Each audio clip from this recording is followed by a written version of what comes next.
हाँ, राधे राधे कर लो। अब कथा सुनो। ऐसे बैठ के, हाँ ऐसे सुनो, ठीक है। बोलो भगवान जी की जय। जय।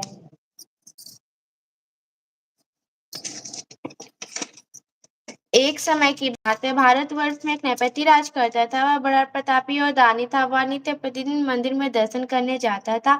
वह ब्राह्मण गुरु की सेवा किया करता था। उसके दरवाजे से कोई भी निराश होकर नहीं लौटता था, तथा वह प्रत्येक गुरुवार को व्रत रखता एवं पूजन करता था। प्रतिदिन गरीबों की सहायता करता था।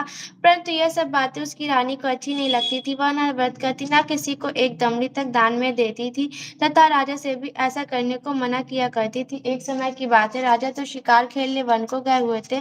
घर पर रानी और दासी थी। उस समय गुरु बृहस्पति साधु का रूप धारण कर राजा के दरवाजे पर भिक्षा मांगने गए, तथा भिक्षा मांगी तो रानी कहने लगी, हे साधु महाराज, मेरी दान पुण्य से तंग आ गई हूँ। मैं से तो घर का कार्य समाप्त नहीं होता। इस कार्य के लिए तो मेरे पति देव भी बहुत है। आप इस प्रकार की कृपा करें कि सब धन नष्ट हो जाए, तथा मैं आराम से रह सकूं।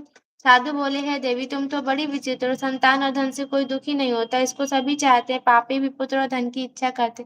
अगर आपके पास धन अधिक है तो भूखे मनुष्यों को भोजन कराओ, प्याव लगवाओ, ब्राह्मणों को दान दो, धर्मशाला बनवाओ, बाग बगीचा, कुआं तालाब, बावड़ी, बाग बगीचों आदि का निर्माण कराओ।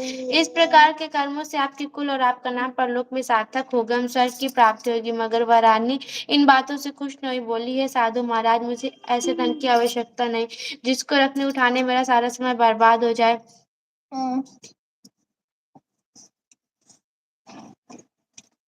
साधु ने कहा, हे देवी, तुम्हारी ऐसी इच्छा है तो ऐसा ही होगा। मैं तुम्हें बताता हूँ, वैसा ही करना। बृहस्पतिवार के दिन घर को गोबर से लीपना, अपने केसों को धोना, केसों को धोते हुए स्नान करना, राजा से कहना वह हजामत बनवाए, भोजन में मांस मदिरा खाना, धोबी के यहाँ कपड़े धुलने डालना।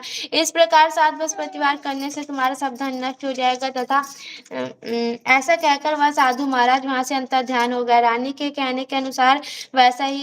ने साधु के कहने के अनुसार वैसा ही किया। 3 बृहस्पतिवार बीते थे कि उसका समस्त धन नष्ट हो गया, और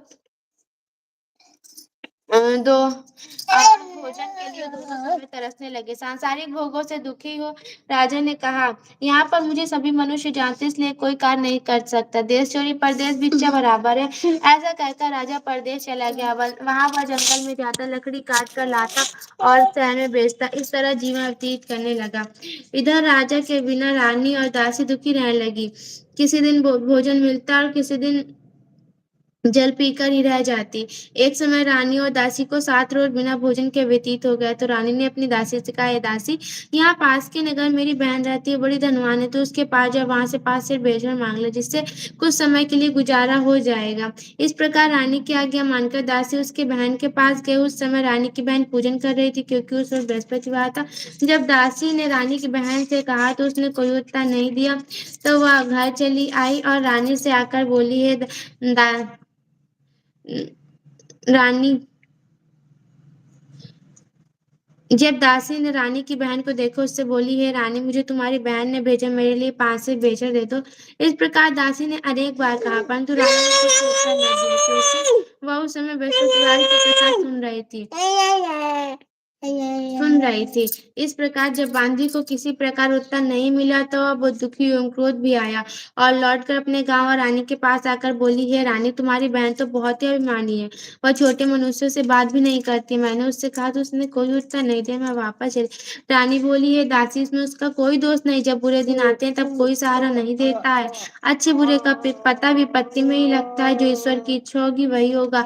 यह सब हमारे भाग्य का दोष है। इधर उस रानी ने देखा कि मेरी बहन की दासी आई थी, परंतु मैं उससे नहीं बोली, इससे बहुत दुखी होगी। यह सोच कथा को सुन विष्णु भगवान का पूजन समाप्त कर वह रानी अपनी बहन के घर चल दी और जाकर अपनी बहन से कहने लगी कि हे बहन, मैं बृहस्पतिवार का व्रत कर रही थी जिस समय तुम्हारी दासी मेरे पास आई थी, परंतु जब तक कथा होती है तब तक न उठते और न बोलते, इसलिए मैं न बोली। कहो दासी क्यों गई थी? रानी बोली, बहन, हमारे घर में अनाज नहीं था। वैसे तुमसे कोई बात छिपी नहीं, इस कारण मैंने दासी को तुम्हारे पास 5 से बेजो लेने के लिए भेजा था।